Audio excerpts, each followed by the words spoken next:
and welcome back to another one of our videos, our poorly reviewed videos, where you can see our faces. Hello, we're here. I think we needed to show our reactions to the movie we just saw this weekend, Old by M.Night Shyamalan. Everyone has seen the trailer. I don't think it was getting the reaction that he thought it was going to get, because even in the trailer we knew it would look silly. I felt big happenings energy, and that is what it is. Just briefly, you know the story. If you haven't seen the trailer, it is a family goes to this resort that has a private beach, and they find out that there's a bunch of other people who also end up on this private beach, but they find quickly after that they age like within hours. Everything is aging within hours. Nothing is alive on this part of the beach, and they cannot leave. If they try to leave, they black out and wake up on the beach. Their kids are 20 years old when you turn around, but it was cringy, awkward, boring, at sometimes drag. The twist was not like a twist. We saw it coming. It stars Gail Garcia Bernal, Vicky Krieps, Alex Wolff. This family that goes to this place. Find out that the family has their own issues and health things like that. What is going on? Why do you always yawn like it's possessing you? There's something wrong with this beach. I just think, in my opinion, it wasn't that great. What do you think? Oh, it was hilarious. We were laughing so much. We were doing a drinking game. We didn't have beer. We did the PG-13. A big, large soda. Yeah, we did a large soda, like large one, and we took a sip every time they asked a question. A panicked question. What's happening? Not even. It's every time they asked the question. Because most of the script was made up of questions. And I mean, she said she finished hers pretty much. I almost finished mine. I think I had a gallon of soda and that day. We had to pee so bad. The premise is fine. Oh yeah, it's a great premise. The premise is fine. He tries to do this thing where he outsmarts himself, or tries to bring this twist. So he writes characters very clinically. He doesn't write anything for an audience. He writes it for himself. His brain, yeah. It's his own therapy, I guess. And everything kind of just happens and people react to it. That was the problem with this movie. Everything was super expository. What happened to her? Body has decomposed. How quickly can that happen? 7 years. This is important. This is an important trait that I need to establish now for the big reveal later. There's nothing natural about this. It's like he hires Neil Breen to tell people how to read their lines. Who am I? What am I? It does, or he's telling them, this is exactly how I want you to say it. I think you mentioned that this might be associated to the Unbreakable verse. The story of Unbreakable, it was really complicated and very long, and then I realized, hey, I won't be able to make this in one movie. Maybe I can put it into multiple pieces, so... Like this whole thing is it's an elaborate ploy to build on that universe. Can you believe I found this on the internet by this random email, and I'm gonna go to this sketchy hotel? That's the problem. Wow, you believe I found this online? He tells instead of shows the situation. Oh yeah. Classic, the classic storytelling. That's how you're supposed to do it. Tell, don't show.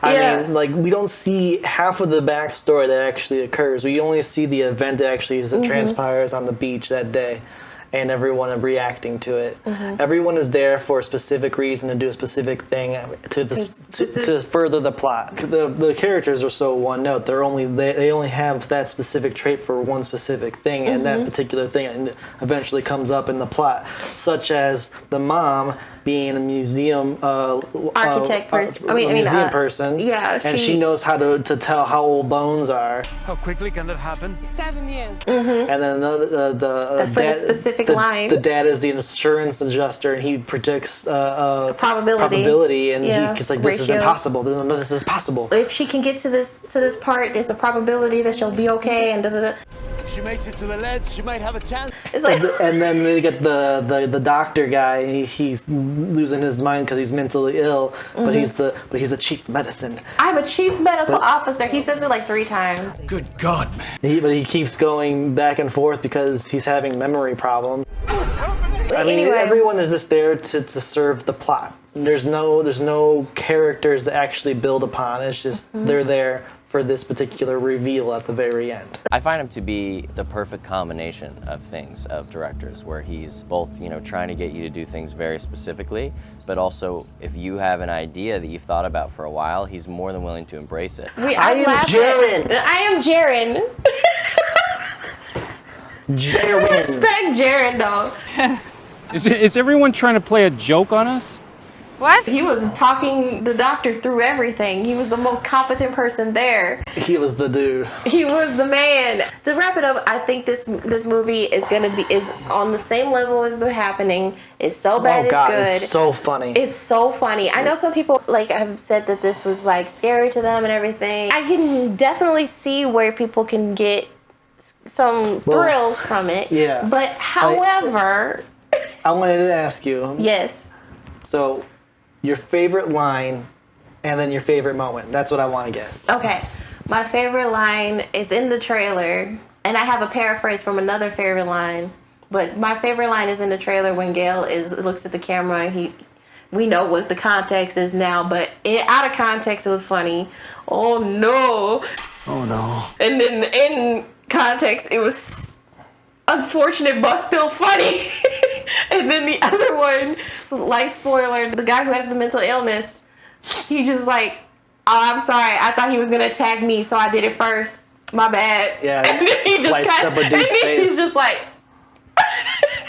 My favorite scene though was, I have two. Well, there's a lot of favorite scenes, but one, when the two kids were in the tent, I was like, are we gonna, okay. And then, girl beating her own ass in the car. I'm kicking my ass. So, you know what it gave me when I was writing notes for this? You know, it gave me very much the Karen crying from being filmed vibes, because she was following them with the light. She was. And beating her own ass. Don't look at me. Don't look at me. Don't follow me. Don't follow me. Okay, what was your favorite line and favorite scene then? I just liked every time he said his name, Jaren. Because I am Jaren. First time he's introduced. First time he introduces himself, he sounds a little bit like a robot, but each time it gets progressively more funny because he gets to eventually yell at the dude because he's just not fucking listening to him. But yeah, that's probably my favorite line.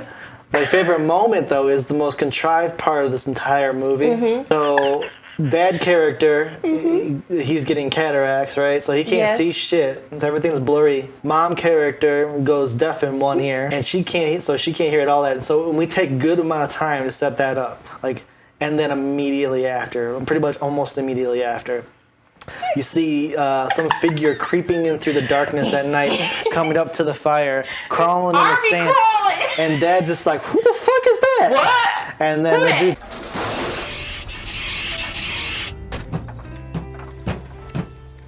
I may be blind, but I can still hear someone not following through on her jump shot. The chief of medicine dude, and he's just like, Chief Medical Officer, whatever his name is, he starts slashing at the dad character, and he's yelling, help, help, and Mom's just sitting there, can't hear anything. Not that she has another ear, she should still be able to hear some kind of rustling you out of have other surround ear. sound built in, But nothing. It's just he did so much. He probably thought that was such a good payoff. Like, oh yes, I fucking nailed it. Yeah. He's blind, she's deaf. They have to work together. And that's how they come back. They come back together. They fall back in love. I forgot about this other great line. Nothing's better than John. No, remember when the guy was like, "Nah, I bet they wish they were black right now," and the girl's like, There was a rapper on here who his name was Midsize Sedan, and that is fantastic. So I mean, like we said, I like the gimmick. The gimmick is cool. The gimmick is cool. Execution is awful. I mean, the story itself is fantastical. It doesn't make sense to begin with because it's not a real thing. But he tells this story, and it's basically about acceptance, you know, and family, seeing all of the ills of life, such as emotional stress and medical illnesses and psychological distress. All Seeing that your stuff. loved ones die, And all seeing your that's- kids grow up. And this is what's scaring him now, because that's what he writes. He writes things that scare him personally. So I'm sure there's some other people out there who Yeah. actually saw this and is like, oh, I can relate to this. Of course, but yeah. It's such a generalization, and no one probably had any say. It was just his whole. It's basically a big experimental movie. The fact that I got to read Knight's script was so exciting because we had like 3 hours to read it. You know, he's very protective. So I mean, I guess technically you could say that M. Night accomplished his goal. He made a film for himself, and he likes it. The goal was to give us scenes that were thrilling. I thought they were hilarious. So if his goal was us to think about how little time we have left, then he accomplished his goal, because I wish I had my 108 minutes back from watching this shit. Come on, yeah, bring it back. Yes. It might be a while before I watch it again. I will have to bring my friends. I'm gonna watch this shit again. Like, guarantee, goddamn. We need alcohol and friends. It is so bad. It's funny. Very type of much movie, so. And you will enjoy it, especially if you watch it with people who like similar bad things. If you like watching The Happening every now and again to get a laugh, or you stop and watch it to watch the scene where Mark Wahlberg Everyone's so stupid. talks to a plant, or when you're gonna plan on murdering me in my sleep. Yep. What? No. Plan on murdering me in my sleep? What? No. That type of energy. Anyway, overall, it's, as a movie, for the things that he was trying to do, I think it's just a 3 out of 10. It's also got the energy of the Lady in the Water. Everybody was just like, I like to read. I like to write. Yeah, I like to critique movies. Oh, and he was also the Messiah in that movie. And in this movie, he's the observer. I wanted to do one thing before I gave you my review. I have a feeling that he's trying to set up his own little Marvel universe of M.Night movies, right? And I think his character is basically the Watcher. He introduces his character through a mirror because he's coming into this universe to view the situation. And I feel like that's what he's trying to pull off here. And we find out this is connected to Split and Unbreakable and all that other shit in Glass. And We need to step away. Back away. What the fuck are you doing? Out of the way. I mean, I give this movie a 3 out of 10 too. It is so bad it's good, but it's not worth the time if you are actually trying to go watch this legitimately. Yeah, I can only imagine what those drags. people thought in that theater when they were watching this movie. There were parts that were supposed to be serious, and I heard laughter. We weren't the only ones. It's still going. We recommend it as a good bad. It is a bad movie, But it's a good bad. but it's a good bad. So thank you for listening to us ramble about this experience that we had with this.